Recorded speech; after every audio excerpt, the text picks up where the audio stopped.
الحمدللہ رب العالمین والعاقبۃ للمتقین والصلاۃ والسلام علی سید رسول خاتم النبیین حبیبنا و حبیب رب العالمین۔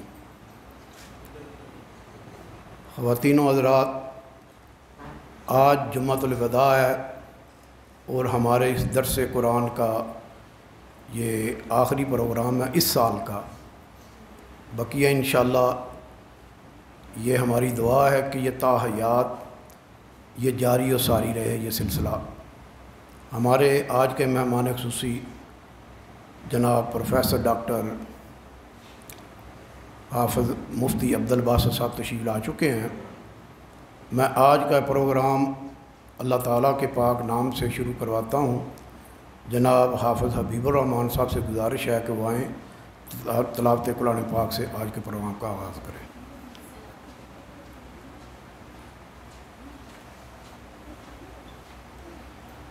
اعوذ باللہ من الشیطان الرجیم، بسم اللہ الرحمن الرحیم۔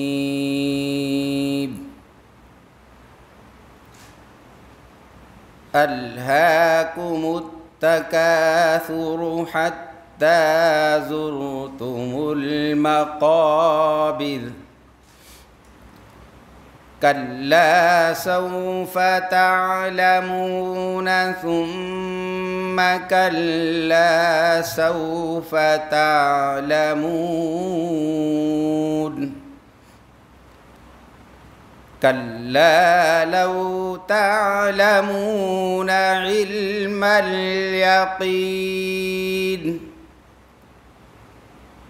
لترون الجحیم ثم لترونها عین الیقین، ثم لتسألن یومئذ عن النعیم۔ صدق اللہ العظیم۔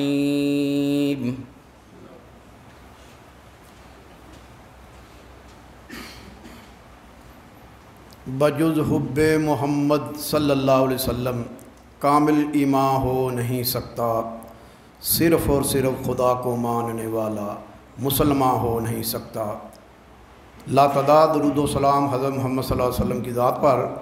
میں نعت رسول مقبول صلی اللہ علیہ وسلم پیش کرنے کے لیے ڈاکٹر محمد اسلم حیات صاحب سے گزارش وہ آئیں نعت رسول مقبول پیش کریں۔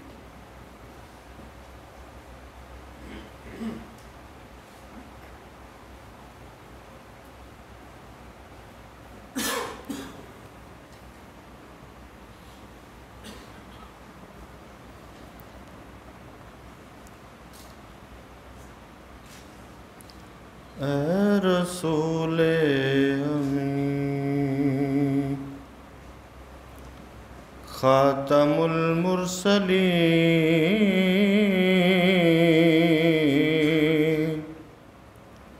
اے رسول امین، خاتم المرسلین، تجھ سا کوئی نہیں، تجھ سا کوئی نہیں، ہے عقیدہ یہ اپنا بصدق و یقین، تجھ سا کوئی نہیں، تجھ سا کوئی نہیں، اے رسول امین۔ دست قدرت نے ایسا بنایا تجھے، جملہ اوصاف سے پھر سجایا تجھے، جملہ اوصاف سے پھر سجایا تجھے سید الاولین سید الآخرین، تجھ سا کوئی نہیں، تجھ سا کوئی نہیں، ہے عقیدہ یہ اپنا بصد کو یقین، تجھ سا کوئی نہیں، تجھ سا کو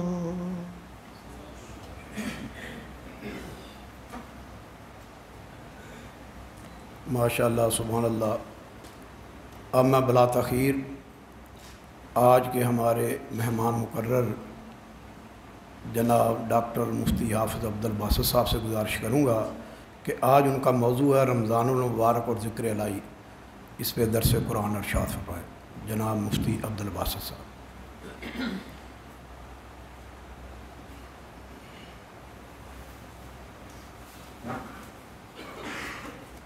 صاحب کتنی ٹائم کتنا؟ اچھا ٹھیک ہے،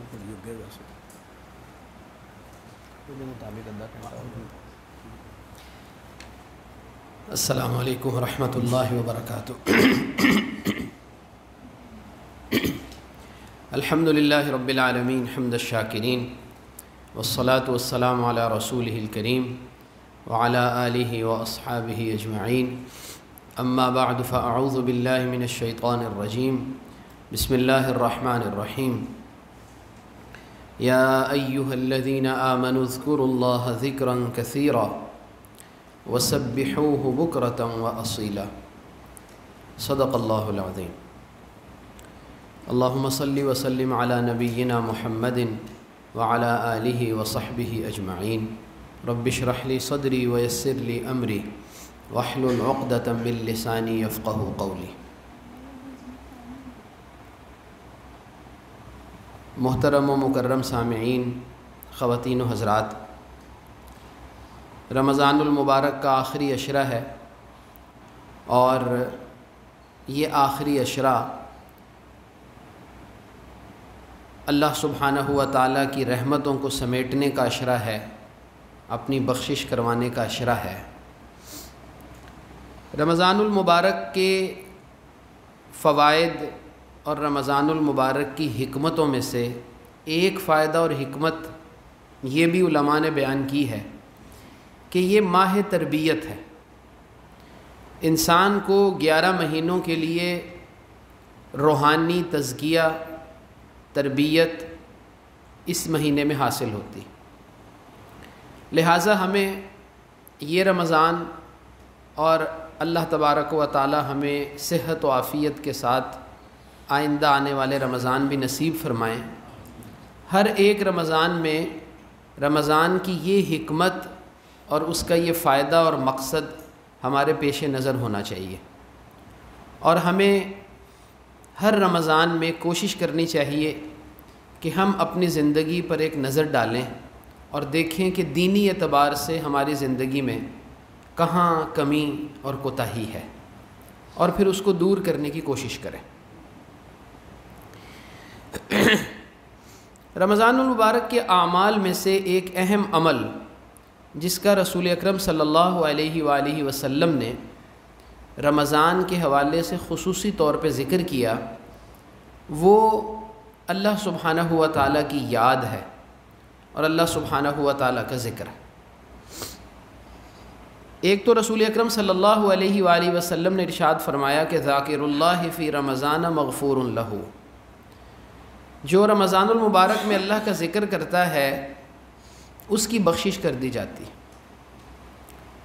وسائل اللہ فیہ لیجیب، اور جو اللہ سبحانہ و تعالیٰ سے سوال کرتا ہے تو اللہ سبحانہ و تعالیٰ اس کے سوال کو پورا کر دیتے ہیں، اس کی دعا کو قبول فرما لیتے ہیں۔ پھر دوسرا یہ کہ رسول اکرم صلی اللہ علیہ وآلہ وسلم نے رمضان المبارک کے اعمال میں سے 2 چیزوں کا خاص طور پہ ذکر کیا ہے، یعنی ذکر الہی کے عنوان سے 2 چیزوں کا آپ نے خاص طور پہ ذکر کیا۔ ایک تو یہ کہ آپ نے رمضان کے اعمال میں سے ذکر کا جو ہے وہ حکم دیا کہ ذکر کرو، اور دوسرا یہ کہ پھر ذکر الہی میں کون کون سے ذکر ہیں، تو 2 کا ذکر آپ علیہ الصلاۃ والسلام کے ہاں احادیث میں ہمیں ملتا ہے۔ آپ علیہ الصلاۃ والسلام نے ارشاد فرمایا 2 چیزوں کی رمضان میں کثرت کرو۔ ایک چیز تو وہ ہے کہ جو اللہ سبحانہ و تعالیٰ کی رضا کے لیے ہے، او کما قال علیہ الصلاۃ والسلام، وہ ہے کثرت کے ساتھ لا الہ الا اللہ پڑھنا، اور دوسری چیز وہ استغفار ہے، استغفر اللہ کی کثرت کرنا۔ اب یہاں رک کے پہلے ہمیں یہ سمجھ لینا چاہیے کہ یوں تو ہماری زندگی کے جتنے بھی اعمال ہیں جو ہم اللہ تبارک و تعالیٰ کے حکم کے تحت بجا لاتے ہیں، وہ ان میں سے ایک بہت بڑا حصہ جو ہے وہ عبادات کا کہلاتا۔ جس طرح ہمارے ہاں عمومی طور پر یہ بتایا جاتا ہے کہ 4 عبادتیں ہیں، نماز ہے، روزہ ہے، زکوٰۃ ہے اور حج ہے، یہ عبادات ہیں۔ اب یہ جتنی عبادات ہیں، یہ 4 اور اس کے علاوہ بھی، یہ ساری کی ساری ہیں تو بنیادی طور پہ ذکر ہی کی صورتیں۔ نماز بھی ذکر کی ایک صورت ہے، زکوٰۃ بھی ذکر ہے، رمضان بھی ذکر ہے، اس لیے کہ ہر وہ چیز جو ہمیں اللہ تبارک و تعالیٰ کی یاد دلاتی ہے وہ ذکر میں شامل ہے۔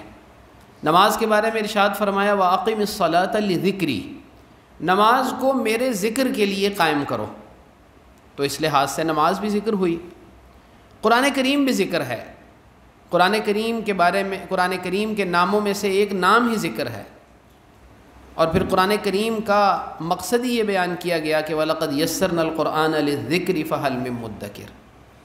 لیکن اگر ہم پورے کے پورے دین پر ایک نظر ڈالیں تو ہمیں یہ احساس ہوتا ہے کہ اللہ تبارک و تعالیٰ نے انسان کو دنیا میں 3 مقصد دے کے بھیجا ہے۔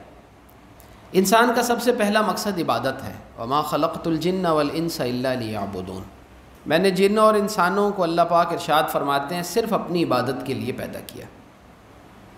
دوسرا مقصد نیابت الہی ہے، وَإِذْ قَالَ رَبُّكَ لِلْمَلَائِكَةِ إِنِّي جَاعِلٌ فِي الْأَرْضِ خَلِيفَةً، اللہ پاک نے انسان کو دنیا میں اس لیے بھیجا ہے کہ یہ اللہ کا نائب بن کر اللہ کے حکم کو اللہ کی زمین پر نافذ کرے۔ اور انسان کا اس دنیا میں آنے کا تیسرا مقصد یہ ہے کہ یہ آزمائش کی جگہ ہے، امتحان کی جگہ ہے، یہاں آ کے انسان اپنا تزکیہ کرے، اپنی صفائی کرے، روحانی طور پر انسان کو جو چیزیں اللہ تبارک و تعالیٰ سے دور کر دیتی ہیں، اپنی روحانی تربیت کا سامان فراہم کر کے اپنے آپ کو پاک اور صاف کرے۔ قد افلح من زکاہا وقد خاب من دساہا، جس نے نفس کو مانج کے پاک کر لیا وہ تو کامیاب ہو گیا، اور جس نے اس کو آلودہ کر لیا وہ ناکام ہو گیا۔ اب زندگی کے ان 3 مقاصد جو خالق کائنات نے انسان کے لیے مقرر کیے ہیں، ان میں سے ایک مقصد عبادت ہے، اور میں نے عرض کیا کہ عبادت سارے کا سارا دین عبادت ہے، لیکن عبادتوں میں سے یہ 4 عبادتیں بہت اہم ہیں، اور سارے کا سارا دین ہی اللہ کا ذکر ہے، لیکن 12 چیزیں ذکر میں بہت اہم ہیں۔ 2 چیزیں تو وہ ہیں جن کو ذکر کے عنوان کے تحت ہم نہیں سمجھتے، لیکن حقیقت میں وہ ذکر ہی ہیں۔ میں نے بتایا کہ ان میں سے ایک نماز ہے اور ایک قرآن کریم کی تلاوت ہے، یہ ذکر کی اعلیٰ ترین صورتیں۔ جو انسان نماز پڑھتا ہے وہ اللہ سبحانہ و تعالیٰ کے ساتھ ہم کلام ہوتا ہے۔ یہ دونوں اس لیے بھی بہت اہم ہیں کہ ان میں سے ایک میں انسان اپنے رب سے ہم کلام ہوتا ہے، جبکہ دوسرے میں رب اس سے ہم کلام ہوتا ہے۔ جب ہم نماز پڑھتے ہیں تو ہم اللہ تبارک و تعالیٰ سے ہم کلام ہوتے ہیں، اور باقاعدہ یعنی اس لفظ کا ہم عربی میں اگر ترجمہ کریں تو اس کا ترجمہ بنتا ہے مناجات۔ تو سرکار دو عالم صلی اللہ علیہ وآلہ وسلم نے ارشاد فرمایا، جس کا مفہوم یہ ہے کہ جب تم میں سے کوئی نماز پڑھتا ہے وہ اپنے رب سے مناجات کر رہا ہوتا ہے، وہ اپنے رب سے بات کر رہا ہوتا ہے، وہ اپنے رب کے سامنے نیاز مندی بجا لاتا ہے، وہ اپنے رب کے سامنے رب کی بڑائی بیان کرتا ہے اور پھر بیچوں بیچ یہ بھی کہہ دیتا ہے کہ میری دنیاوی ضرورتوں کو بھی میرے مولا پورا کر دینا۔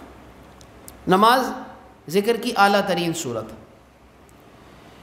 پھر ذکر کی دوسری صورت جس میں اللہ سبحانہ ہوا تعالیٰ اپنے بندے سے ہم کلام ہوتے ہیں وہ اللہ کے کلام کی تلاوت ہے، اور اللہ سبحانہ ہوا تعالیٰ کے کلام کی تلاوت اتنا اعلیٰ ذکر ہے کہ سرکار دو عالم صلی اللہ علیہ وآلہ وسلم نے ارشاد فرمایا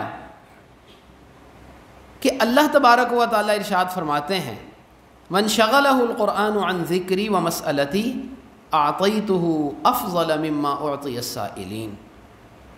جو شخص میری کتاب کی تلاوت اس قدر زیادہ کرتا ہے اور میری کتاب کے ساتھ اس کا تعلق ایسا استوار ہوا ہے کہ میری کتاب کی تلاوت اس کی زبان سے جدا نہیں ہوتی، اور اس کثرت تلاوت کی وجہ سے اس کو میرا کوئی اور ذکر کرنے کا موقع ہی نہیں ملتا،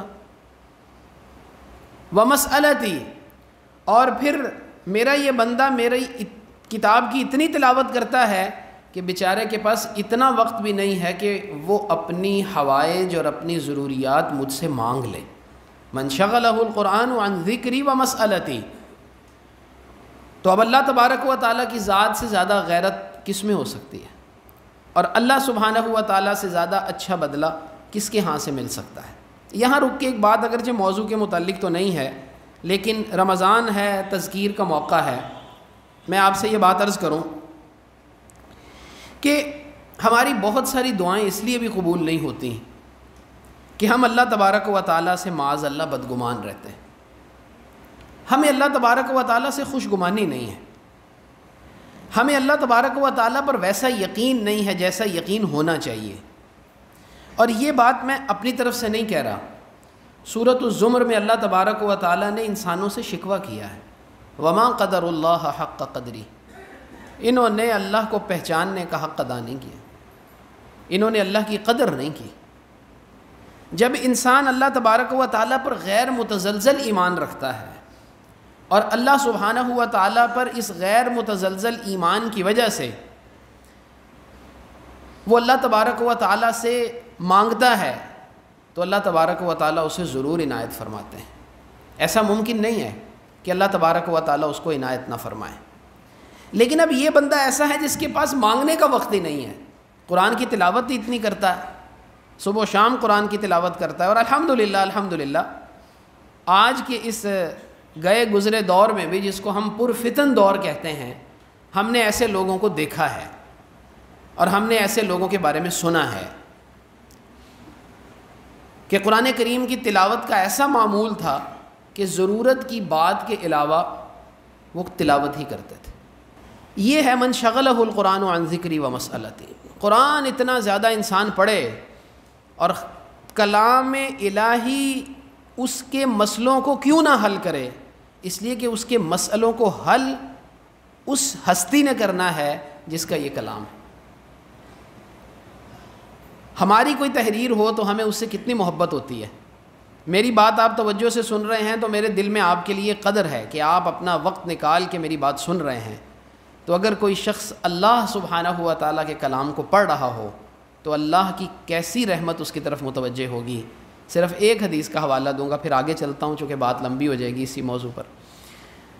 رسول اکرم صلی اللہ علیہ وآلہ وسلم نے ارشاد فرمایا ما اذن اللہ لشیء، اللہ تبارک و تعالیٰ کسی کی طرف اپنی مخلوق میں سے ایسے متوجہ نہیں ہوتے، ما اذن لنبی، جو اللہ متوجہ اپنے نبی کی طرف ہوتے ہیں جب وہ اپنی مسحور کن آواز میں کلام مجید پڑھ رہے ہو۔ اللہ تبارک و تعالیٰ کسی اور چیز کی طرف ایسے متوجہ نہیں ہوتے جیسے اس شخص کی طرف ہوتے ہیں جو کلام مجید پڑھ رہا ہے۔ اور اسی لیے رسول اکرم صلی اللہ علیہ وآلہ وسلم نے ارشاد فرمایا، آج تو ہمارے ہاں قدر بدل گئی، ہمارے ہاں بنیادی قدر مال ہو گیا ہے، ہمارے ہاں بنیادی قدر جاہ و منصب ہو گیا ہے، دنیا کا نظام ایسا پلٹا ہے اور مسلمانوں کے ہاتھ سے زمام اقتدار ایسی گئی ہے کہ مسلمانوں میں جو لوگ قابل عزت ہوا کرتے تھے اب وہ مسلمانوں ہی میں قابل عزت نہیں رہے۔ ورنہ حقیقت یہ ہے کہ رسول اکرم صلی اللہ علیہ وآلہ وسلم نے ارشاد فرمایا جس کے دل میں اللہ کا کلام ہے، اس نے اللہ کے کلام کو زبانی یاد کیا ہوا ہے، اور پھر اگر اس شخص کے دل میں یہ خیال آ گیا کہ دوسرا کوئی شخص اس سے افضل ہے تو اس نے قرآن کی توہین کی۔ یہ وہ اللہ کا کلام ہے۔ تو اللہ کا کلام ذکر کی سب سے اعلیٰ صورت ہے۔ تو دو چیزیں میں نے عرض کی، ایک نماز ذکر میں شامل ہے اور ایک کلام مجید کی تلاوت ذکر میں شامل ہے۔ اس کے علاوہ شاہ ولی اللہ رحمۃ اللہ علیہ نے ذکر کی 10 اقسام بیان کی ہیں۔ اگر ممکن ہوا تو میں ساری اقسام کا ذکر کر دوں گا، ورنہ ان میں سے چند ایک کا ذکر کر دوں گا۔ یہاں رک کے پہلے یہ سمجھ لیجئے کہ اللہ تبارک و تعالیٰ نے جتنی بھی عبادات کا ہمیں حکم دیا ہے کلام مجید میں، کسی ایک عبادت کے بارے میں بھی اللہ تبارک و تعالیٰ نے یہ نہیں ارشاد فرمایا کہ اسے کثرت سے کرو سوائے ذکر کے۔ یا ایھا الذین آمنوا اذکروا اللہ ذکرا کثیرا، اللہ کا ذکر کثرت سے کرو۔ اور دیکھیے کثرت کا حکم اس لیے دیا جاتا ہے کہ اس کی کوئی حد نہیں ہوتی اور ذکر کی کوئی حد نہیں ہے۔ ہمارے ہاں عموماً ذکر کی 2 بڑی قسمیں بیان کی جاتی ہیں۔ ایک ذکر لسانی ہے، جب ہم اپنی زبان کو حرکت دے کے اللہ کو یاد کرتے ہیں، اور ایک ذکر وہ ہے جو ہمارا دل کر رہا ہوتا ہے۔ آپ سارے انفارمیشن ٹیکنالوجی کے لوگ ہیں، لائبریری میں سارا وقت گزارتے ہیں ماشاءاللہ۔ تو سلسلہ نقشبندیہ جو طریقت کے 4 مشہور سلسلوں میں سے ایک سلسلہ ہے، اس سلسلے کے اندر ذکر لسانی ہے ہی نہیں، سارے کا سارا ذکر قلبی ہے۔ اور ذکر قلبی کی وہ تمرین اس طرح سے کرواتے ہیں، ریاضت اس طرح سے کرواتے ہیں کہ آپ کے دل کی دھڑکن میں گویا یہ چل رہا ہے کہ لا الہ الا اللہ، لا الہ الا اللہ، لا الہ الا اللہ۔ اب بتائیے کہ کیا دل کی دھڑکن کو اور دل کی حرکت کو کوئی بندہ کتنا زیادہ کیلکولیٹ کر سکتا ہے، کتنا زیادہ اس کو گن سکتا ہے؟ اس لیے ارشاد فرمایا اذکروا اللہ ذکرا کثیرا۔ پھر اذکروا اللہ ذکرا کثیرا اس لیے بھی ارشاد فرمایا کہ ہر عبادت کے لیے یا تو کوئی نہ کوئی پری ریکوزٹ ہے، ہر عبادت کے لیے یا تو کوئی نہ کوئی شرط ہے، ہر عبادت کے لیے کوئی نہ کوئی زمانہ ہے، ہر عبادت کے لیے کوئی نہ کوئی جگہ ہے۔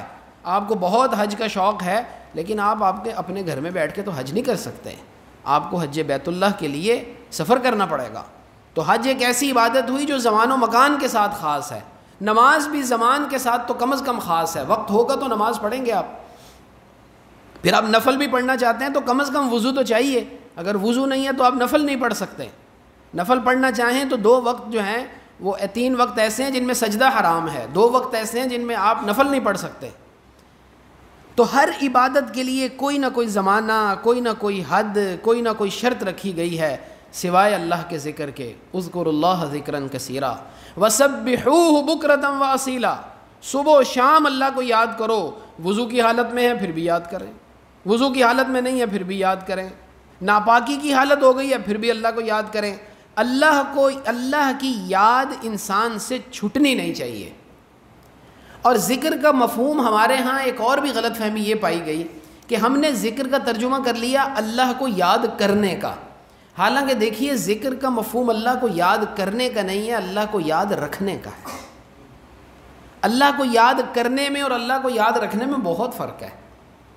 یاد کرنا کسی چیز کو انیشیٹ کرتے ہیں آپ، یاد رکھنا اس چیز کی طرف دوبارہ لوٹتے ہیں آپ۔ تو آپ اپنے کاموں کی طرف متوجہ ہوئے اور جو ہی اپنے کاموں سے فارغ ہوئے، جو ہی آپ کی زبان جو کچھ کہنا چاہ رہے تھے اس سے فارغ ہوئے، تو اس زبان کو دوبارہ اللہ کے ذکر کی طرف لوٹ جانا چاہیے۔ اسی لیے رسول اکرم صلی اللہ علیہ وآلہ وسلم نے ارشاد فرمایا، اور اتنی واضح بات ہمارے سامنے آ گئی کہ اس کے بعد تو کسی اور بات کی ضرورت نہیں۔ آپ نے ارشاد فرمایا مثل الذی یذکر ربہ والذی لا یذکر ربہ مثل الحی والمیت، جو شخص اللہ کا ذکر کرتا ہے، جو اللہ کا ذکر نہیں کرتا، ان کی مثال زندہ اور مردہ کسی ہے، ان کی مثال زندہ اور مردہ کسی ہے۔ جو خالق کو یاد ہی نہیں کر رہا، اس کی زندگی میں کس طرح بہار آ سکتی ہے، اس کی زندگی کو کس طرح زندگی کہا جا سکتا ہے؟ جہاں طیور و وحوش اللہ کا ذکر کر رہے ہوں، جہاں آ رہا ہو وَإِن مِّن شَيْءٍ إِلَّا يُسَبِّحُ بِحَمْدِهِ، جمادات ہوں، نباتات ہوں، حیوانات ہوں، مخلوق سماوی ہو یا مخلوق ارضی ہو، اِن مِّن شَيْءٍ إِلَّا يُسَبِّحُ بِحَمْدِهِ۔ اور یہ اِن مِّن شَيْءٍ عربی جاننے والے لوگ جانتے ہیں کہ اس سے زیادہ ساری کائنات کو کوئی اور لفظ شامل نہیں ہو سکتا۔ اگر میں اردو میں اس کو کچھ وضاحت سے بیان کرنا چاہوں تو یہ وَإِم مِّن شَيْءٍ، دنیا کی اور کائنات کی اور اس آسمان و زمین کی کوئی چیز ایسی نہیں ہے مگر یہ کہ وہ اپنے رب کی تسبیح بیان کرتی ہے۔ وَلَٰكِن لَا تَفْقَهُونَ تَسْبِيحَهُمْ، لیکن تمہاری عقلیں قاصر ہیں، تم ان کی تسبیح کو سن نہیں سکتے۔ بعض ایسے ہیں جن کی تسبیح صرف قیام میں ہونا ہے جیسے درخت ہیں، بعض ایسے ہیں جن کی تسبیح صرف رکوع کرنا ہے جیسے چوپائے ہیں، بعض ایسے ہیں جن کی تسبیح صرف سجدہ ہے جس طرح رینگنے والے جانور۔ ہر ایک اللہ سبحانہ و تعالیٰ کی تسبیح کر رہا ہے، اگر غافل ہے تو صرف انسان غافل ہے۔ ذکر کا ایک فائدہ یہ ہے کہ اس سے انسان کے جسم کی سستی اور تھکاوٹ دور ہوتی ہے، ذکر سے سستی اور تھکاوٹ دور ہوتی ہے۔ حضرت فاطمہ سلام اللہ علیہا جب نبی اکرم و محتشم صلی اللہ علیہ وآلہ وسلم کی خدمت میں حاضر ہوئیں اور حیا کی وجہ سے کچھ بولا نہیں جا رہا تھا تو حضرت علی المرتضیٰ رضی اللہ تعالیٰ عنہ نے ہمت کر کے عرض کیا کہ سرکار اس لیے آئی ہیں کہ گھر کا جھاڑو بھی دیتی ہیں، کپڑے بھی میلے کچیلے رہتے ہیں، چکی بھی پیستی رہتی ہیں، ہاتھوں کے اندر گٹے سے پڑ گئے ہیں، نشان پڑ گئے ہیں ہاتھوں کے اندر، تھکاوٹ رہتی ہے ہر وقت۔ تو پتہ لگا تھا کہ کچھ قیدی آئے ہیں اور وہ آپ نے غلام بنانے ہیں اور خدمت کے لیے لوگوں کو دینے ہیں، تو یہ آئی تھیں کہ ایک غلام اگر ان کو بھی مل جاتا تو کام میں آسانی ہو جاتی۔ تو سرکار نے ارشاد فرمایا کہ فاطمہ تم جب سونے کے لیے بستر پہ جاؤ تو 33 مرتبہ سبحان اللہ، 33 مرتبہ الحمدللہ، ایک روایت میں ہے 33 مرتبہ اللہ اکبر اور ایک میں ہے 34 مرتبہ اللہ اکبر پڑھ لیا کرو، یہ غلام سے تمہارے لیے بہتر ہے۔ تو آپ علیہ الصلاۃ والسلام نے علاج تجویز فرمایا کہ اللہ کا ذکر کرو تمہاری تھکاوٹ دور ہو جائے گی۔ اور وہ آخری پرفتن زمانہ جس زمانے کے اندر لوگ اللہ والے اور اپنے ایمان کو بچانے والے وہ پہاڑوں پر چلے جائیں گے تو نبی اکرم صلی اللہ علیہ وآلہ وسلم نے ارشاد فرمایا کہ وہاں ان کے کھانے کے لیے کوئی چیز نہیں ہوگی، وہ اللہ کا ذکر کریں گے، اسی سے ان کا پیٹ بھر جائے گا۔ اللہ سبحانہ و تعالیٰ کا ذکر انسان کے چہرے پر نور لے کے آتا ہے، اللہ تبارک و تعالیٰ کا ذکر انسان کے جسم کو اور انسان کے چہرے کو پروقار بناتا ہے۔ اللہ تبارک و تعالیٰ کا ذکر اللہ کی رحمت اور فرشتوں کی طرف سے انسانوں کے لیے اللہ کی رحمت کی دعا کا سبب ہے۔ یہ جو 2 آیات مبارکہ میں نے آپ کے سامنے سورۃ الاحزاب کی تلاوت کی، اس کے آگے ارشاد فرمایا هو الذی یصلی علیکم، وہی اللہ ہے جو تم پر اپنی رحمتیں بھیجتا ہے۔ یہ رحمتیں کب بھیجتا ہے؟ وہ پچھلے مضمون کے ساتھ تعلق ہے، رحمت اس وقت بھیجتا ہے جب انسان اللہ کے ذکر میں مشغول ہوتا ہے۔ وملائکتہ، اور اس کے فرشتے بھی اللہ کی رحمت کے لیے اللہ سے دعا کرتے ہیں اپنے ان بندوں کے لیے جو اللہ تبارک و تعالیٰ کا ذکر کرتے ہیں۔ ایک حدیث میں رسول اکرم صلی اللہ علیہ وآلہ وسلم نے ارشاد فرمایا سبق المفردون، مفردون آگے نکل گئے۔ اب صحابہ کرام اپنی دینی جو ضروریات تھیں ان پر بہت حریص ہوا کرتے تھے، تو صحابہ کرام نے کہا کہ ومل مفردون یا رسول اللہ، اللہ کے رسول صلی اللہ علیہ وسلم یہ مفردون کون ہے جن کے بارے میں آپ کہہ رہے ہیں کہ آگے بڑھ گئے؟ تو ظاہری بات ہے آگے بڑھنے کا ذکر تو اخروی انعامات کے اعتبار سے ہی کیا جاتا ہے، دنیا کے اعتبار سے تو سرکار ذکر ہی نہیں فرماتے تھے۔ تو اللہ کے نبی علیہ الصلاۃ والسلام نے ارشاد فرمایا مفردون وہ ہیں جو صبح و شام اللہ کو کثرت سے یاد کرتے ہیں۔ تو ذکر ہمارے لیے زندگی ہے۔ اور 2 چیزیں ذکر کے بارے میں اور ہمیں ذہن میں رکھنی چاہیے۔ ذکر جاری کس طرح سے ہوتا ہے؟ انسان کی زبان کس طرح ذاکر ہو سکتی ہے؟ انسان کس طرح ذاکر اور شاغل بن سکتا ہے؟ کوئی مشکل بات نہیں، لیکن تھوڑی سی محنت ہے۔ 2 چیزوں پر محنت ہے، ایک چیز اعتقاد سے تعلق رکھتی ہے اور ایک چیز آپ کی عملی ریاضت سے تعلق رکھتی ہے۔ ان 2 چیزوں کا اہتمام اگر انسان کر لے تو انسان بھی ذاکر اور شاغل ہو سکتا ہے، انسان بھی ہر وقت اللہ کے ذکر میں مشغول ہو سکتا ہے۔ پہلی بات، انسان دنیا کے بارے میں یہ سمجھ لے کہ اللہ سبحانہ و تعالیٰ نے میرے لیے جو مقدر کر دیا ہے مجھے اس سے زیادہ نہیں ملنا، جو لکھا جا چکا ہے مجھے وہی ملے گا۔ حضرت سالم بن عبداللہ بن عمر رضی اللہ تعالیٰ عنہما کا واقعہ اس سلسلے میں بڑا قابل غور ہے۔ ایک اموی بادشاہ تھا، وہ اور آپ دونوں خانہ کعبہ میں موجود تھے، خانہ کعبہ کے ساتھ مطاف میں موجود تھے۔ تو وہ چونکہ بادشاہ تھا تو اس نے سالم سے کہا، حضرت سالم حضرت عبداللہ ابن عمر رضی اللہ تعالیٰ عنہما کے صاحبزادے ہیں اور آپ کو ان سے بہت محبت تھی۔ تو اس نے سالم سے کہا کہ میں بادشاہ ہوں، مجھ سے کچھ مانگنا ہے تو مانگ لو۔ تو سالم نے کہا کہ بادشاہوں کے بادشاہ کی دربار میں کھڑے ہو کے میں تم سے مانگوں تو حیا آتی ہے، تو پھر کسی اور وقت بتانا، ابھی تو نہیں مانگ سکتا۔ وہ تجسس میں لگا رہا، ٹو میں لگا رہا کہ یہ کس وقت یہاں سے فارغ ہوتے ہیں۔ جب فارغ ہو کے حضرت عبداللہ ابن سالم بن عبداللہ باہر نکلے تو کہنے لگا کہ اب تو فارغ ہو گئے ہو نا مناسک سے، تو اب مانگ لو۔ تو آپ نے فرمایا ہاں اب موقع ہے، لیکن اچھا یہ بتاؤ کہ دنیا کی کوئی چیز مانگوں یا آخرت کی کوئی چیز مانگوں؟ وہ کہنے لگا آخرت میں کس طرح دے سکتا ہوں، تو میں دنیا ہی دے سکتا ہوں، دنیا کی کوئی چیز مانگنی ہے تو مانگ لو۔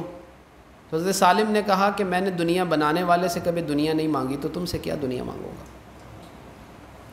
رفعت الاقلام وجفت الصحف، حضرت عبداللہ ابن عباس رضی اللہ تعالیٰ عنہ سرکار کی ساتھ پیچھے بیٹھے ہوئے تھے، کنت ردیف النبی صلی اللہ علیہ وسلم، چھوٹے سے تھے یہ تین صحابہ جو تھے، یہ چھوٹے تھے نبی علیہ الصلوۃ والسلام کے زمانے میں، یعنی چھوٹی ایج کے ایک گروپ تھا یہ، عبداللہ ابن عباس، عبداللہ ابن عمر اور عبداللہ ابن زبیر۔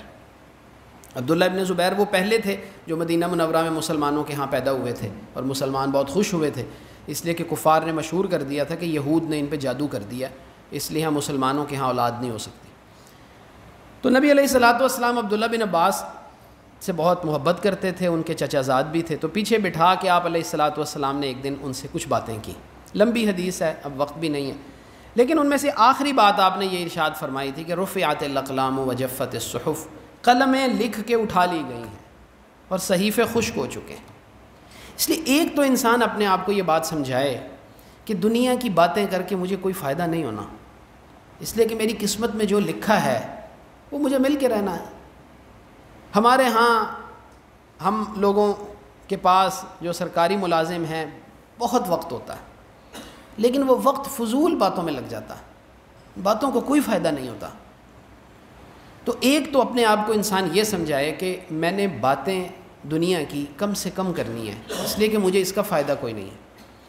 اور دوسری بات، کثرت سے اللہ کا ذکر پہ آنے کے لیے ضروری ہے کہ انسان کچھ وقت اپنے دن کا خاص کر کے، کوئی آدھ ایک گھنٹے کے قریب، 20 منٹ کی ایک ساعت ہوتی ہے، ساعت کا ذکر اکثر احادیث میں آتا ہے ساعت کے لفظ سے، تو علماء نے لکھا ہے تقریباً 20-25 منٹ کی ایک ساعت ہوتی ہے۔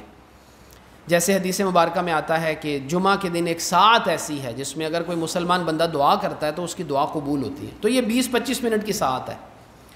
یہ 20-25 منٹ جو ہے نا وہ روز اپنے اوقات میں سے آپ نکال کے بیٹھ کے پورے استحضار قلبی کے ساتھ، پوری کنسنٹریشن کے ساتھ اللہ کا ذکر کیا کریں۔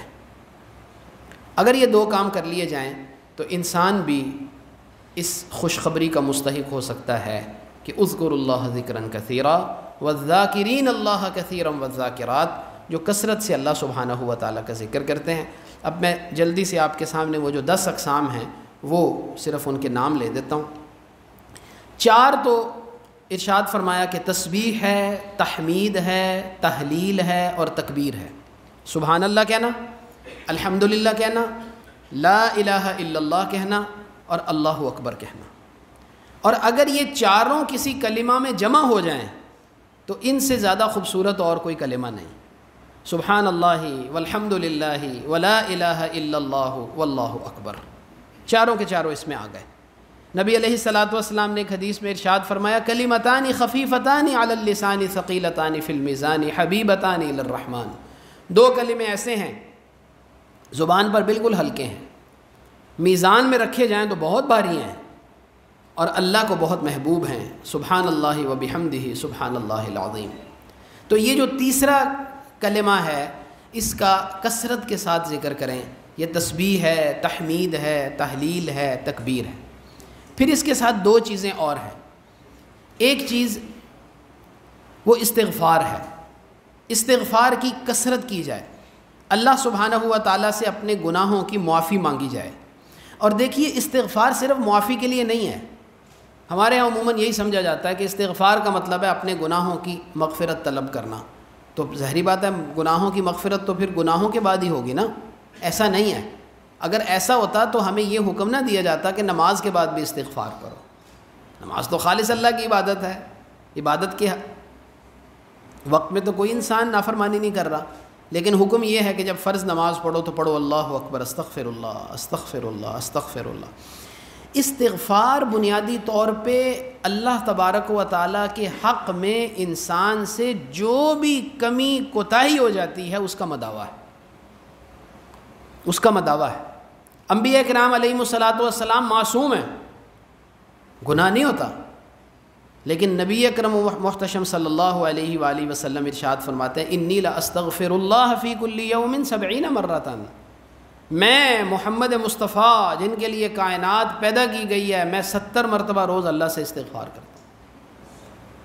اب اللہ کے نبی علیہ الصلاۃ والسلام کو استغفار کی کیا ضرورت ہے، لیکن علماء نے لکھا ہے کہ نبی کا جو ایمان ہوتا ہے وہ ہر وقت بڑھتا رہتا ہے، تو جب اوپر کے درجے پہ ایمان جاتا ہے تو پچھلے درجے کو دیکھ کے وہ کہتا ہے استغفر اللہ۔ اللہ سبحانہ و تعالیٰ کا جو ذکر ہے اس کی ایک بہت بڑی قسم استغفار ہے، اور استغفار تو ساری کی ساری دنیا اور آخرت کی کامیابیوں کی کنجی ہے۔ حضرت نوح علیہ السلام نے اپنی قوم کو یہی کہا تھا فَقُلْتُ اسْتَغْفِرُوا رَبَّكُمْ، میں نے ان سے کہا استغفار کرو، انہو کان غفارا، اللہ معاف فرمانے والا ہے۔ پہلا فائدہ، آخرت کے سارے کام بن گئے کیونکہ معافی ہو گئی۔ یرسل السماء علیکم مدرارا، یہ آسمان سے بارش موسلا دھار برسے گی استغفار کی برکت سے۔ وَيُمْدِدْكُمْ بِأَمْوَالٍ، اللہ تمہارے مالوں کو بہت بڑھا دے گا استغفار کی برکت سے۔ وَبَنِينَ، اللہ تبارک و تعالیٰ تمہاری افرادی قوت بڑھا دے گا استغفار کی برکت سے۔ وَيَجْعَلْ لَكُمْ جَنَّاتٍ، اللہ تمہارے لیے باغات بھر دے گا تمہارے استغفار کی برکت سے۔ وَيَجْعَلْ لَكُمْ أَنْهَارًا، اور اللہ تبارک و تعالیٰ تمہاری سوکھی نہروں کو بھی جاری کر دے گا استغفار کی برکت سے۔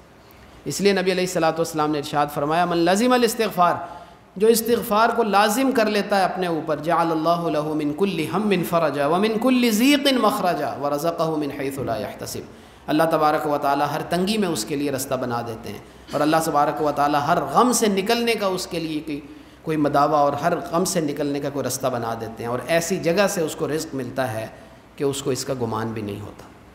تو چار چیزیں، تسبیح ہے، تحمید ہے، تکبیر ہے، تحلیل ہے، یہ لا الہ الا اللہ، سبحان اللہ، الحمدللہ، سبحان اللہ پڑھنا، استغفار کرنا، پانچویں چیز اور چھٹی چیز درود شریف کی کثرت ہے۔ درود شریف کی انسان کثرت کرے، موقع نہیں ہے ورنہ اس پر بھی کچھ بات عرض کر دیتا۔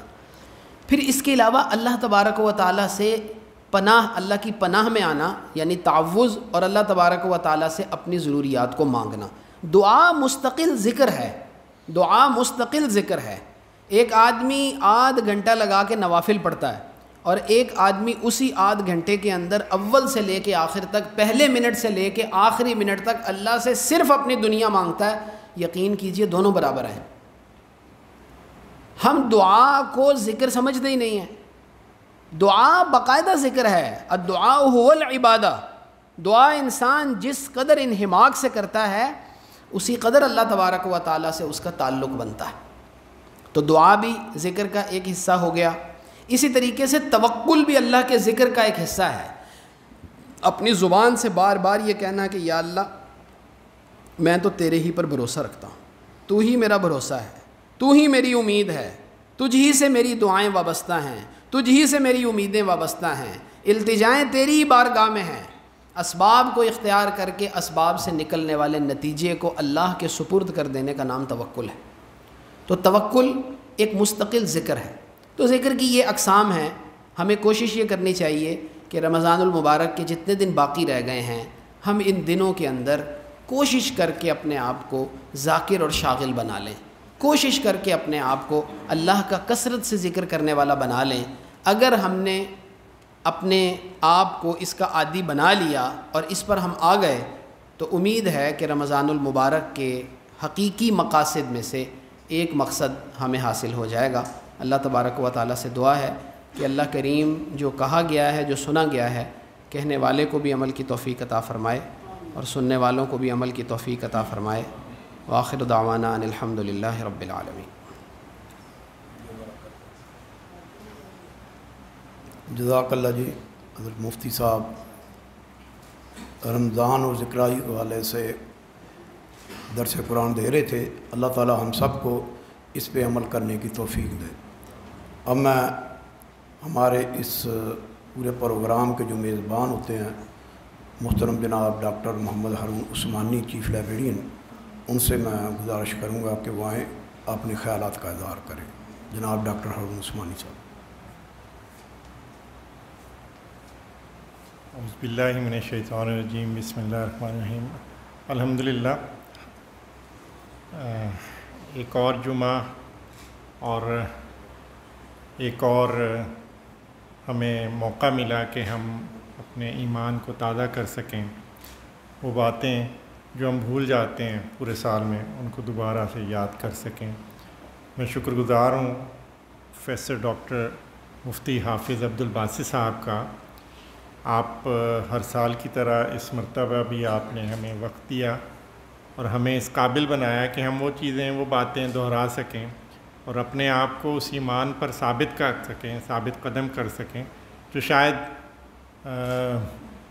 سال کی گردش میں گرد میں کہیں دب جاتی ہے۔ تو یہ بہت بہترین موقع ہوتا ہے۔ اللہ تعالیٰ سے یہ دعا ہے کہ ہم جو باتیں یہاں سنتے ہیں ان پر عمل کرنے کی اور سارا سال عمل کرنے کی ہمیں توفیق دے۔ آج کا جو لیکچر تھا، جو آج کی بات تھی، وہ بہت خوبصورت تھی ذکر الہی سے، اور مجھے تو یہ بات بہت پسند آئی کہ دعا ایک مستقل ذکر ہے، اور ہر وقت مانگنے سے اللہ سے جو بھی مانگو گے ملے گا، لیکن صدق کے دل سے مانگتے رہنا چاہیے۔ ہم مانگنا بھول جاتے ہیں، ہمیں مانگنا شاید نہیں آتا، اور اس لیے ہم اپنے آپ میں شاید ڈپریس بھی رہتے ہیں، پریشان بھی رہتے ہیں۔ تو اگر ہمیں مانگنا آ جائے اللہ سے تو شاید ہم ایسی پریشانی نہ رہے۔ تو اللہ سے دعا ہے، آپ سب کی آمد کا شکریہ، اور امید ہے کہ اگلا سال ہمیں اگر زندگی رہی نصیب ہوتا ہے تو ہم اسی طرح کی محافل پھر سجائیں گے، آپ لوگ پھر یہیں ہوں گے اور ہم پھر اپنا ایمان تازہ کریں گے۔ آپ سب کا بہت شکریہ۔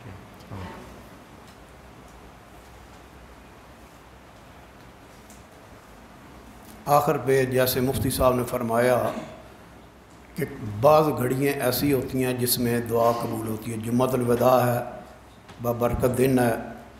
میں مفتی صاحب سے گزارش کروں گا کہ ہمارے جتنے امپلائیز کے، جتنے مسلمانوں کے عزیز و اقارب اس دنیا سے رخصت ہو گئے ہیں، خصوصاً ہمارے خوشی محمد بھٹی صاحب یونیورسٹی کے ہر علیحدہ شخصیت ہوتے، وہ بھی رمضان میں فوت ہو گئے، نمازی تھے۔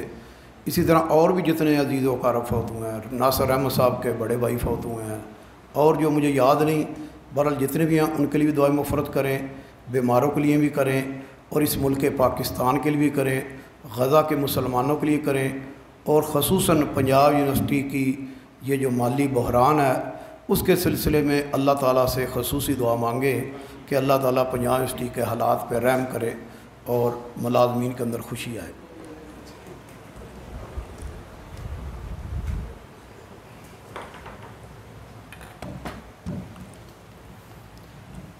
الحمد للہ رب العالمین حمد الشاکرین، والصلاة والسلام علی رسولہ الکریم وعلی آلہ واصحابہ اجمعین۔ اللہم لک الحمد حمدا کثیرا طیبا مبارکا فیہ، لک الحمد حتی ترضى ولک الحمد اذا رضیت ولک الحمد بعد الرضا۔ اللہم صل علی محمد وازواجہ امہات المؤمنین وذریتہ واہل بیتہ کما صلیت علی آل ابراہیم انک حمید مجید۔ یا الہ العالمین، یا رب العالمین، ہم سب کے گناہوں کو معاف فرما۔ یا اللہ ہم سب کے گناہوں کو معاف فرما۔ یا اللہ ہم سب کے گناہوں کو معاف فرما۔ یا اللہ جہنم سے آزادی نصیب فرما۔ یا اللہ جہنم سے آزادی نصیب فرما۔ یا اللہ جنت ہم سب کے لیے مقدر فرما۔ یا اللہ جنت ہم سب کے لیے مقدر فرما۔ یا اللہ ماہ صیام کے تمام اعمال، روزہ، تلاوت قرآن، انفاق اور تراویح، یا اللہ سب کو اپنی بارگاہ میں شرف قبولیت عطا فرما۔ یا اللہ سب عبادات کو قبول فرما لیجئے۔ یا اللہ جی سب عبادات کو قبول فرما لیجئے۔ یا اللہ جی اس محفل میں جو کہا گیا، جو سنا گیا، یا اللہ کہنے والے کو بھی اور سننے والوں کو بھی عمل کی توفیق عطا فرما۔ یا الہ العالمین ہمیں ان لوگوں میں شامل فرما جن کی زبانیں ہمیشہ آپ کے ذکر سے تر رہتی ہیں۔ یا اللہ ہمیں مفردون میں شامل فرما۔ یا اللہ ہمیں ان لوگوں میں شامل فرما جو کثرت سے آپ کا ذکر کرتے ہیں۔ یا الہ العالمین یا رب العالمین ہماری دنیا آخرت کی تمام ضرورتوں کو پورا فرما۔ یا ارحم الراحمین ہمارے جتنے بھائی بہنیں دنیا سے رخصت ہو چکے، خصوصاً پنجاب یونیورسٹی میں ملازمت کرنے والے ہمارے دوست اور ہمارے احباب جو دنیا سے رخصت ہو چکے، یا اللہ سب کی کامل مغفرت فرما۔ یا اللہ سب کی کامل مغفرت فرما۔ یا الہ العالمین وہ ہمارے ساتھ یہاں کام کرتے تھے، ملازمت میں تھے، ان کے ہمارے پر حق ہیں۔ یا الہ العالمین اس حق کی ادائیگی کے لیے آپ سے دعا کرتے ہیں۔ یا الہ العالمین ان کی مغفرت فرما۔ یا ارحم الراحمین جتنے بیمار ہیں یا اللہ انہیں شفا عطا فرما۔ یا اللہ جتنے بیمار ہیں انہیں شفا عطا فرما۔ سیف الرحمن صاحب کی ہمشیرہ بیمار ہیں، یا اللہ انہیں بھی شفا عطا فرما۔ یا ارحم الراحمین جتنے مسلمان ہسپتالوں میں بیمار پڑے ہیں یا اللہ سب کو شفا عطا فرما۔ یا اللہ جو گھروں میں بیمار ہیں انہیں بھی شفا عطا فرما۔ یا ارحم الراحمین آپ کو آپ کی صفت حی و قیوم کا واسطہ دے کے دعا کرتے ہیں، یا اللہ ہمارے مظلوم فلسطینی مسلمان بہنوں اور بھائیوں کی مدد فرما۔ یا اللہ غزہ کے مظلوم مسلمانوں کی مدد فرما۔ یا ارحم الراحمین ان پر حملہ کرنے والے صہیونیوں کو تہہ تیغ فرما۔ یا اللہ انہیں برباد فرما۔ یا ارحم الراحمین ہم ان کے لیے وہی بد دعا کرتے ہیں جو نبی اکرم و محتشم صلی اللہ علیہ وآلہ وسلم نے کی تھی۔ اللہم شتت شملہم، اللہم خرب دیارہم، اللہم انزل علیہم بأسک الذی لا تردہ عن القوم الظالمین۔ یا ارحم الراحمین ہمیں اپنے غزہ اور فلسطین کے مظلوم مسلمان بھائیوں کی مدد کرنے کی توفیق عطا فرما۔ یا اللہ مدد کرنے کی توفیق عطا فرما۔ یا اللہ مدد کرنے کی توفیق عطا فرما۔ یا اللہ ہمیں ان کے حق میں دعا کرنے کی توفیق عطا فرما۔ یا اللہ ہم سب کو اور خصوصاً ہمارے حکمرانوں کو غیرت دینی نصیب فرما۔ یا اللہ غیرت دینی نصیب فرما۔ یا اللہ غیرت دینی نصیب فرما۔ یا ارحم الراحمین ہمارے ملک پاکستان کی حفاظت فرما۔ یا ارحم الراحمین اس کے مالی اور انتظامی مسائل اور مشکلات کو یا اللہ حل فرما دیجئے۔ یا ارحم الراحمین خص الخصوص ہماری پنجاب یونیورسٹی کے یا اللہ یہ جو مالی اور انتظامی بحران ہیں، یا الہ العالمین ان بحرانوں سے اسے نجات عطا فرما۔ ان بحرانوں سے اسے نجات عطا فرما۔ ان بحرانوں سے اسے نجات عطا فرما۔ یا ارحم الراحمین یا اکرم الاکرمین یا رب العالمین اس کو شاد اور آباد فرما۔ یا اللہ اس کو شاد اور آباد فرما۔ یا اللہ اس کو شاد اور آباد فرما۔ ربنا تقبل منا انک انت السمیع العلیم وتب علینا انک انت التواب الرحیم۔ یا ارحم الراحمین جتنے ہاتھ آپ کے سامنے اٹھے ہوئے ہیں، یہ جمعۃ الوداع ہے، یا الہ العالمین جمعۃ الوداع کے موقع پر یا اللہ اس کی برکت سے جتنے ہاتھ اٹھے ہوئے ہیں سب کی جتنی جائز خواہشات اور تمنائیں ہیں یا اللہ اپنے غیب کے خزانے سے ان کو پورا فرما دیجئے۔ ربنا تقبل منا انک انت السمیع العلیم وتب علینا انک انت التواب الرحیم وصلی اللہ تعالی علی خیر خلقہ محمد وعلی آلہ وصحبہ اجمعین برحمتک یا ارحم الراحمین۔ تمام خواتین و حضرات کا شکریہ جو شعبہ جات سے تشریف لائے ہیں، ہمارے لائبرین حضرات ان کا خصوصی شکریہ، اور سب کو ایڈوانس عید مبارک۔ اگلے سال پھر انشاءاللہ اسی حال میں ملیں گے بشرط زندگی۔